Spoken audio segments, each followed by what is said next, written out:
Now we are going to tell you a very good story, which is based on Odysseus' journey. So, could you please raise a hand? How many of you heard of the story of Odysseus?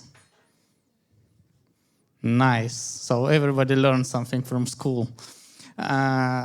Our journey is going to begin with two characters, and first character is my colleague Ira. Hi. So I'm Ira, and I have been working as a BSA for a lot of years.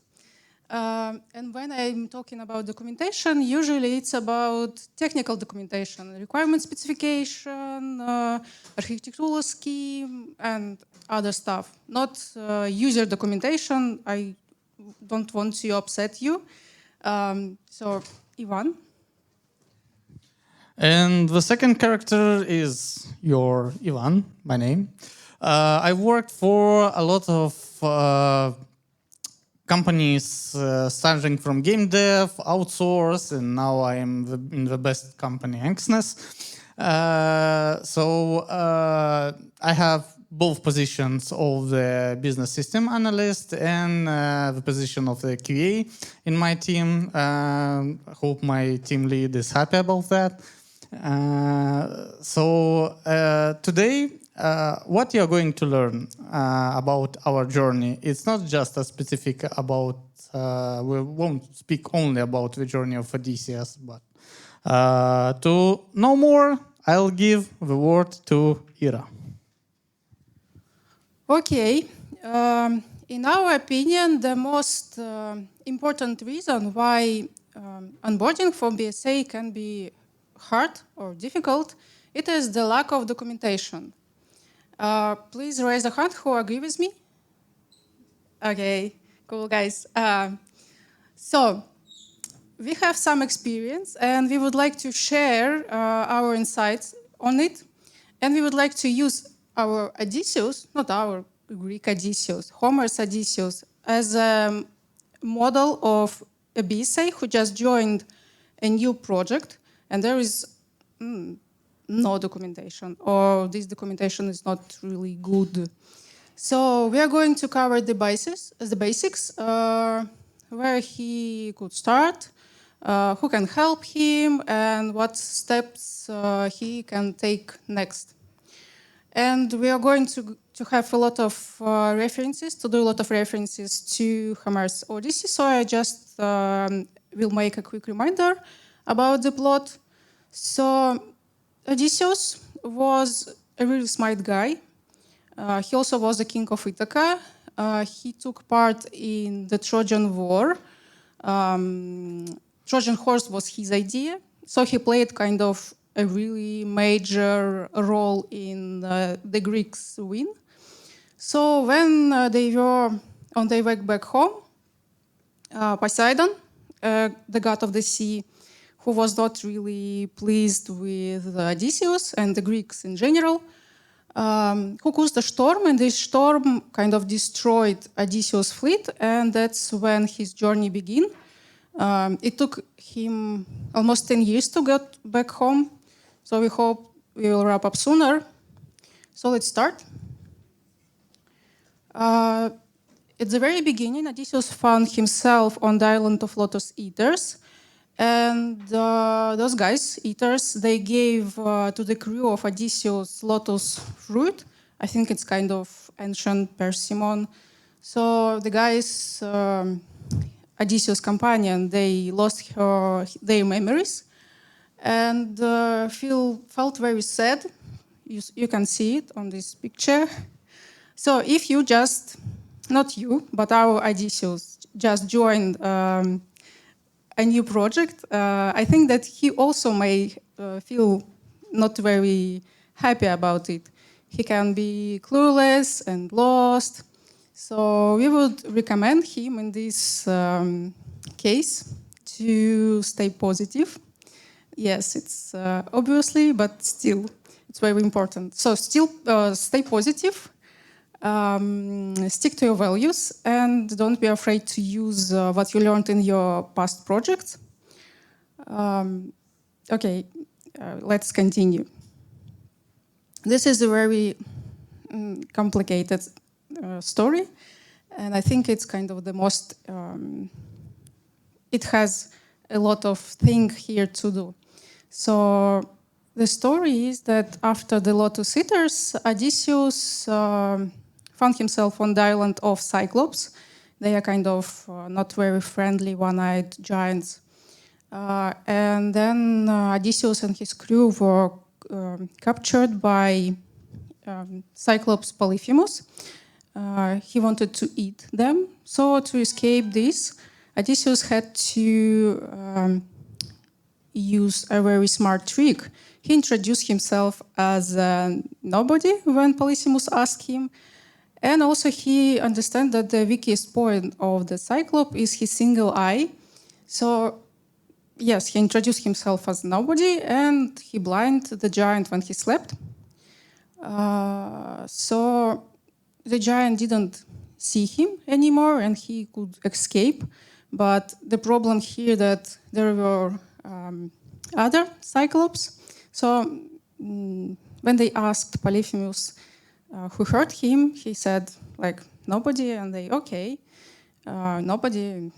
So let's do our stuff. So back to our documentation journey. We have kind of two big tasks here. Firstly, we need to check our kind of inherited documentation, because I don't know what is better or worse, have no documentation or have some documents in different stage of freshness and you don't know what value knowledge they have. So you need to check it up and stash away everything that you're outdated or just irrelevant now. Then you have to work on the structure of your documentation. This structure has to reflect your product team. And the second task is to work on the processes in your team, the processes about documentation. Most likely this process is a mess and you need to collaborate with your team to improve it.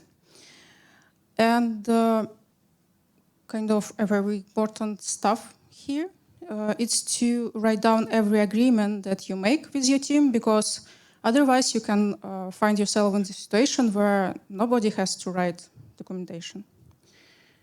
Okay, the next part of the journey is when Odysseus met Ilus, the god of the wings, and the god gifted him a bag with wings.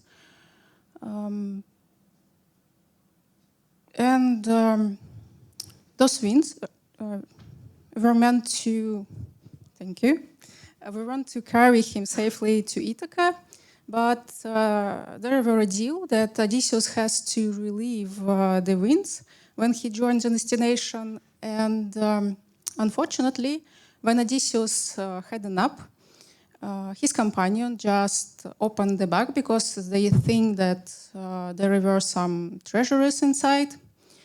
And the winds caused a hurricane that drove them back to Ilus.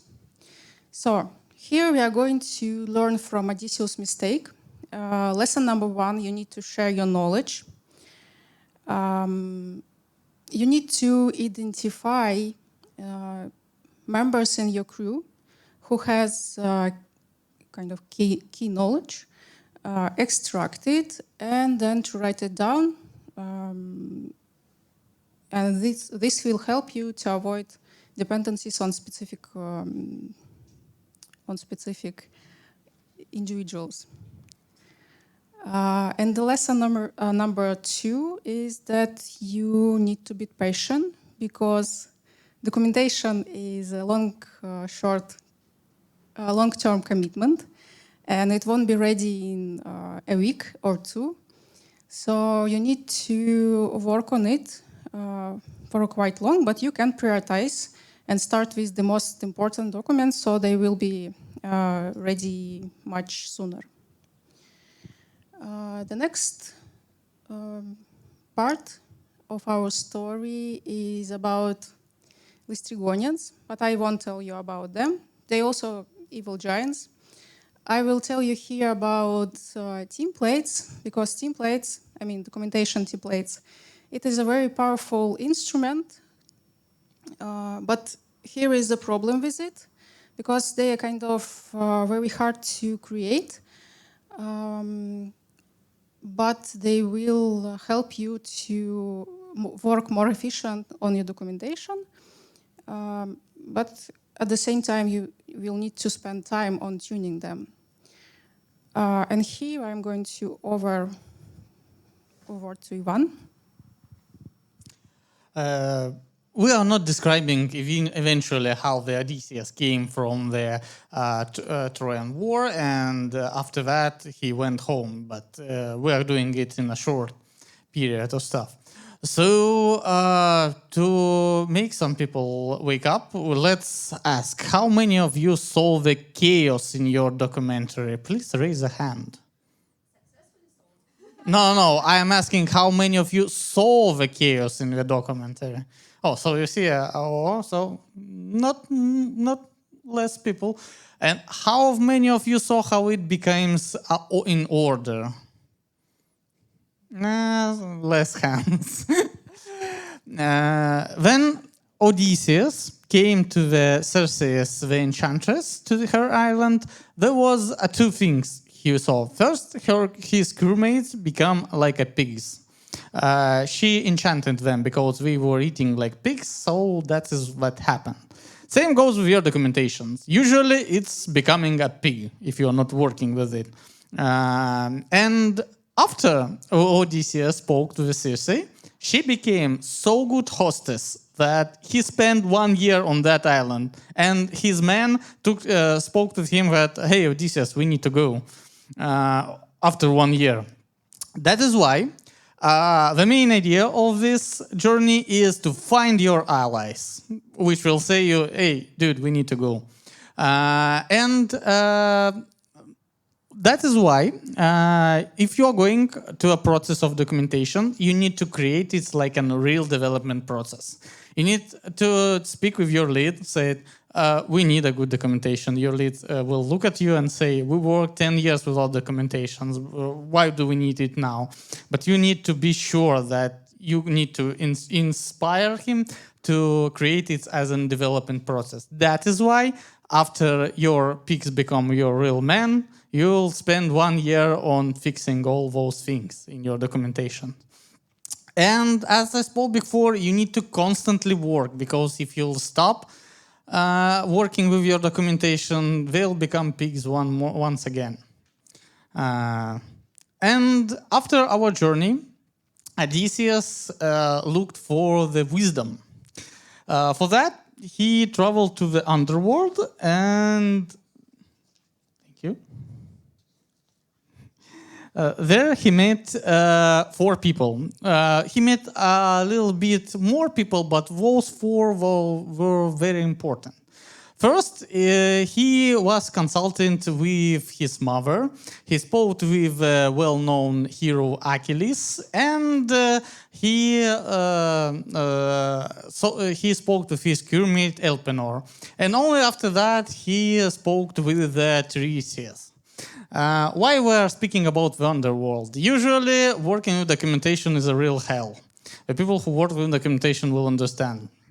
That is why Odysseus went for wisdom. And same we should do on our job. If you're going to your first place, I had an experience. My first task was to create the page of all our team members. And originally, I didn't know what to do. It's your first task, you're nervous, you're on a probation period. And that is why I borrowed the template from another team. I don't remember, it was something like public relations or some different team. Those guys' rules. So that is why, borrow wisdom, borrow templates. Take their best practices, approaches in a process, because those people are already working. And you can take everything from them, metadata, style. And after that, the main idea of my first work, it was review of my colleagues. Don't hesitate. If you're even working at least alone, you can always find in a different team business analyst. Our main purpose of documentation, what it should be readable. So you can give documentation to, I don't know, everybody to just read it. And if he understands that, that's a success. Same goes with Odysseus. He went with a success. But here is a trap. As you well know, Odysseus was the only one from his crew member who listened to the sirens, where everybody else was just driving with closed ears. Same goes with our experience. During our probation period, we should be open to a feedback. As I said before, ask for a review and be polite with the feedback. Usually, you think that if somebody said, I didn't understand anything, and you're thinking, how the hell you didn't understand anything? I wrote, it's very simple, but it may be simple for you, but for another person, it may be not so simple.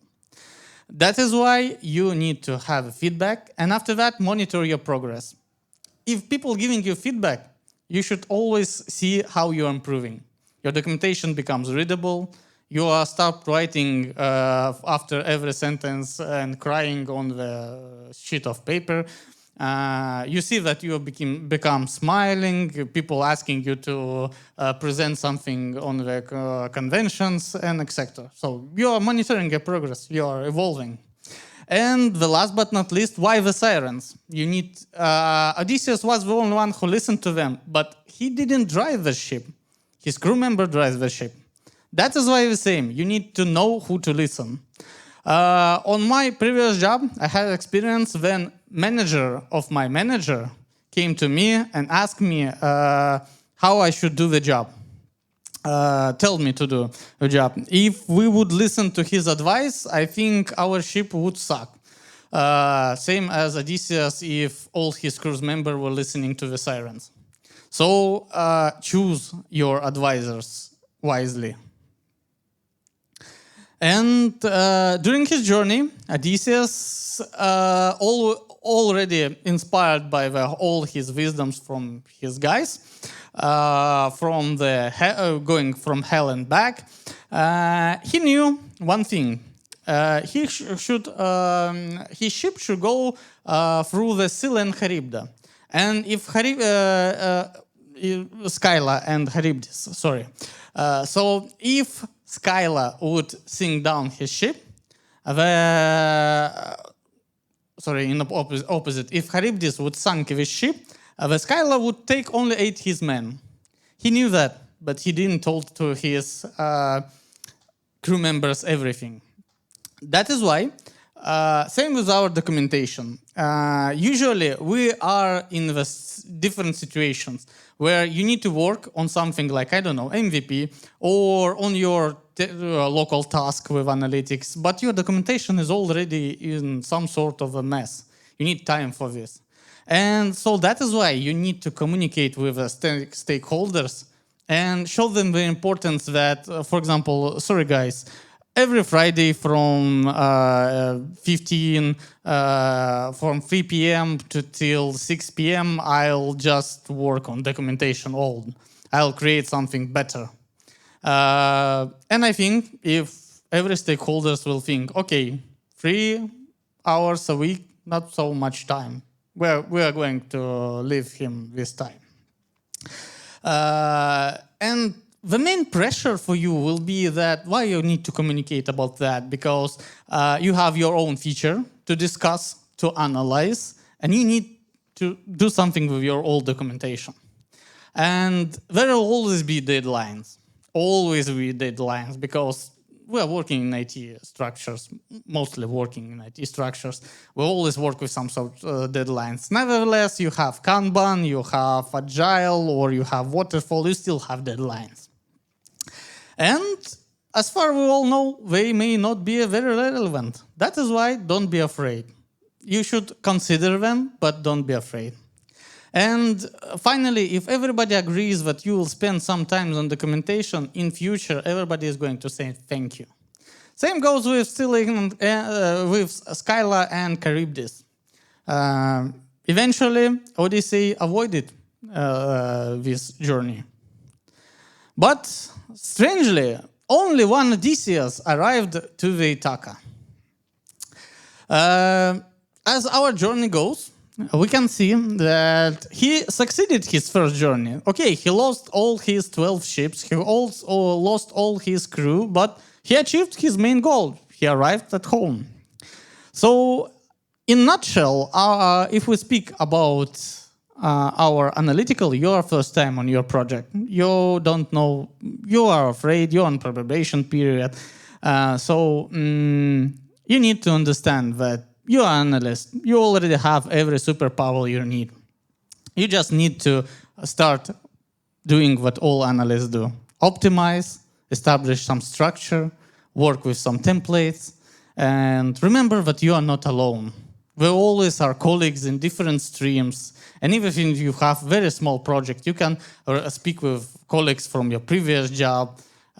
Use all your experience because you already know everything. It's just you need to take something from your pocket and start working with that. And last but not least, speak with your higher superiors and tell them how it's important to work with a good documentation. In future, they may not agree about that, but in future, I would definitely say that they'll say thank you. Why I'm speaking that, I had an experience working with Unreal Engine 5 and 4, and during this those guys working with trunk development, for more than 10 or maybe 15 years, they didn't have at all, they have zero documentation. So after 15 years, even this kind of high company understood that, okay, we need a documentation. That is how my journey as, not only as a QA, but as a business analyst became. So please remember that documentation is important. You always need to work with that. If you will stop, you will maybe not achieve the coast as the Odysseus did. So thank you, and may your journey be swift.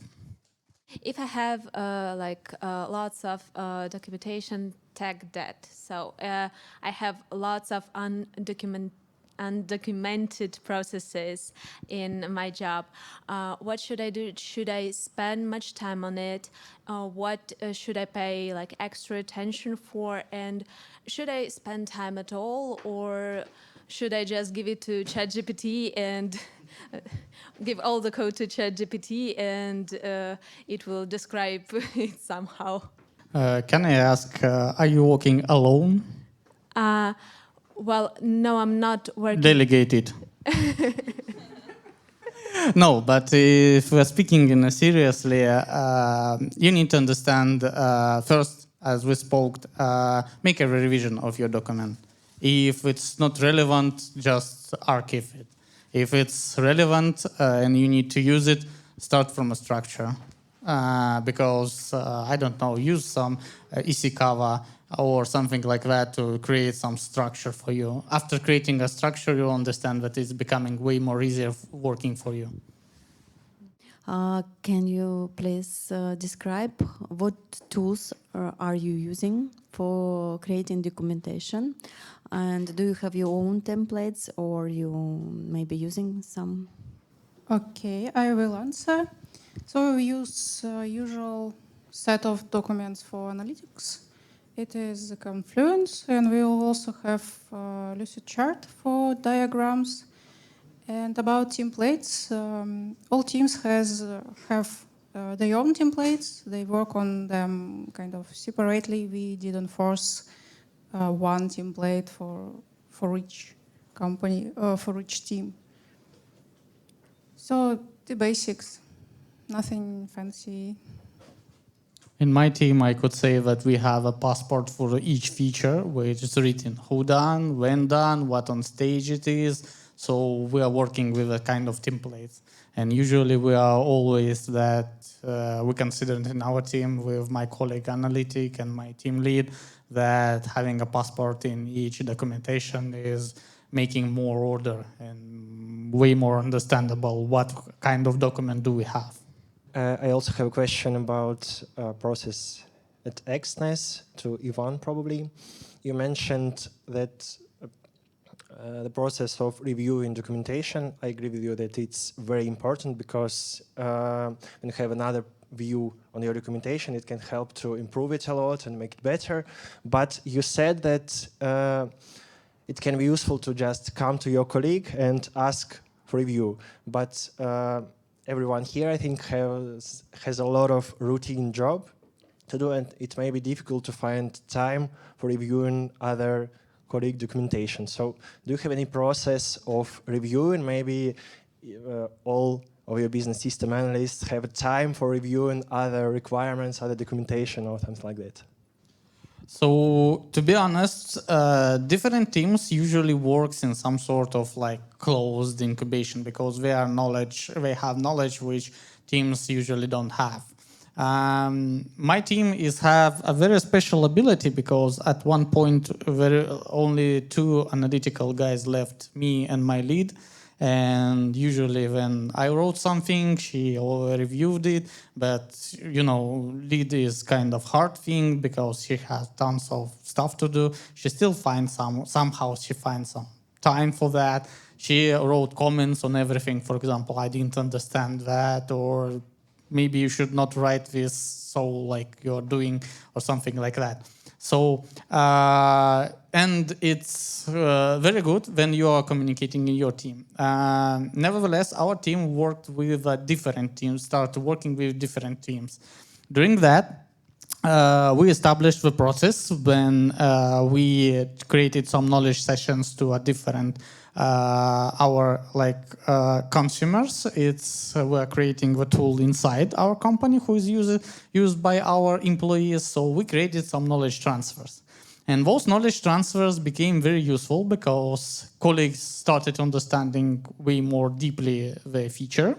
And we started to speak in on one level of language. Also, during their work, we expanded our knowledge, and that helps. That's the process of, for example, we are learning and people learning from us. How it was related to reviewing, because on the level, even our management who used the management of the people who used our feature, even they looked through even we had the session review with them. So it depends. I know that everybody is very busy, and usually we never have enough time for anything, but I think finding some time for helping is what is creating a great company from a just regular company. Have you ever had experience when you needed a documentation from another team external to your team, which you have no influence or authority over? And if yes, how would you inspire them to create a documentation that you need? Okay, I joined Exness not so long ago. So for me, I can say that my team is kind of unknown team, and I saw a lot of documentation from them, and I try to be inspired by it. But unfortunately, it's not. It was very outdated. So I tried to find someone who connected with my team, but it was really difficult. And I think that we have places to improve in this area. In addition, I can add that my team worked with a different stuff. We worked with new Exness chatbot. I don't know if NDA allows me to say about that. But if we won't see you the next summer, so have a nice day. Nevertheless, so we observed different teams' documentation because we obtaining data from different teams. And yes, sometimes we struggle, we cry, we go to the bar after the end of our day, maybe twice going to the bar at the end of the day. But the thing that we inspire is like we started to speaking with business analysts. Here in Exness, we have a good practice to have the channel of business analysts where every business analyst can ask about anything, and where always you will find help there. As far as I know, we even established a guild of business analysts, and one of the representatives is sitting here. And you already heard his presentation. So speaking about that, yeah, we try to inspire to create a better documentation, to readable, understandable, that if you will look into my documentation and say, hell yeah, understand everything. Thank you very much. Thank you. While you come in, I have a very quick question. The story about 3 hours a week for a documentation, is it like a true story based on real events? If yes, what was the reaction of the team you said? We have a little bit more. We have a sprint for documentation only. And before that, we worked with MVP. During the MVP, there were 3 analysts who worked on the structure, on the everything. Yeah, we cried, we go to the bars usually, that I already said that. But nevertheless, we created one of the best products and won Exness award in the last year. It's interesting, and I want to point out to the part the Stila Charybdis that actually there is some let's call it Zeus, because it could be not like only stakeholder and team, but it's a client, right? And there's also documentation for them, and because of the development's very dynamic, sometimes they have a lag when we have a lot of changes and we get a lack of documentation for the end user, right? It's official, published somewhere. And what your opinion on that? How it should be like separate cycle for that or no? Like it should be like part of, you mentioned this, documentation is a part of a cycle, right? But it's a client, it's like different. And our one also, I think, what your opinion on that? That documentation sometimes for the stakeholders, it's not keep somewhere. It's like presentation, right? And it's not like too detailed for them because we don't need it, as you told about the balance of the time spending. So if your question is that we have more than Skyla and Charybdis, yeah, we have different gods in Greek pantheon. Every god represents your CEO, your director, your manager, your lead manager, and etc. Every is for you is like a god, should be. Nevertheless, I have an experience that even the biggest company, like I told before, Unreal Engine, started working with documentation. And it's very hard to work with game engine. It's very big project, and how to explain end users. Mostly end users already know how to use it. But on my current project, our end users didn't know how to use it. That is why we established, as I told before, knowledge transfer. Teach your audience how to use your tool. So, for example, even people who started using ChatGPT, there is a lot of YouTube videos who learned you, and some of them are even created by the company who created ChatGPT. Same goes with here. Teach your audience how to use your tool. And that was going to help you. And if we speak about documentation, even a management, because from my side, our manager from team who is using our tool, even he is involved because he knows everything what his team, he came from the bottom to the up. So he knows everything about that his team needs to be. Also, he is asking his colleagues to participate to generate some new ideas and confirm that, yeah, we really need that.